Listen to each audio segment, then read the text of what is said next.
Connecting Arizona. Live from the 12 News studios at 200 East Van Buren. This is 12 News Weekend Today. Okay, obviously that was some good advice. First of all, Bob Hockensmith is here, certified public accountant and our money guy. Got the memo? Purple on Easter, right? That's it. I love it. Tell us about this year, 2012. Right. The filing deadline is a little bit different this year, right? It's April 17th because of Emancipation Day back east. So we actually have an extra 2 days to file this year.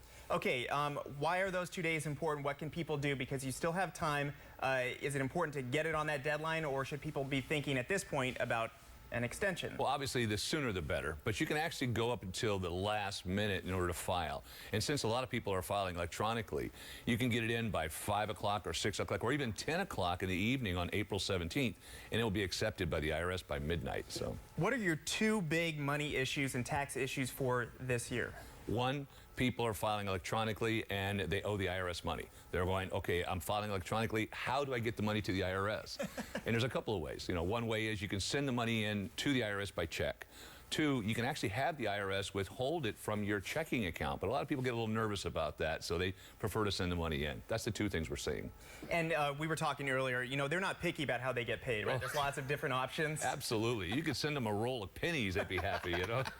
They just want to get their money. Yeah, take out your frustration. Pennies are the way to go, right? What are some last-minute things that people can do? Because the clock is ticking, even though we have the extra days, what are some last-minute things that people can do? Obviously, the last thing you can do is there's a filing that you can do with Arizona private schools, and if you want to really reduce your state tax credits, or excuse me, reduce your state taxes, you can file with the Arizona private school system and actually make a contribution of up to $1,000 and cut your state taxes down by $1,000. You have until April 17th to make a $1,000 contribution to the Arizona private school system and actually cut your taxes down. You know, I think a lot of people might be in this position where they're expecting a refund, but instead they owe a lot of money.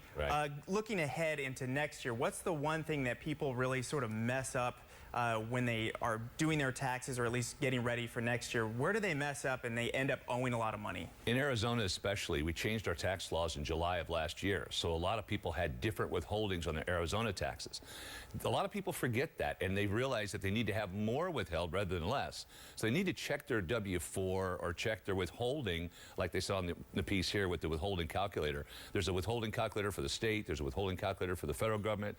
You want to check both of them to make sure you're not giving the government too much money, or you're not basically owing the government too much money, because if you owe more than $1,000, now you get penalized yourself. Okay, so now, again, I think I speak for a lot of people. They hear W-4s, they hear all these things, their eyes start to glaze over. If you don't want to take it on yourself, Bob still has lots of time for you. So there's his number on the bottom of the screen, 602-264-9331. If you don't want to take it on yourself, he's more than happy to help you. Bob Hockensmith, thank you so much for coming in. Aurelia, back to you.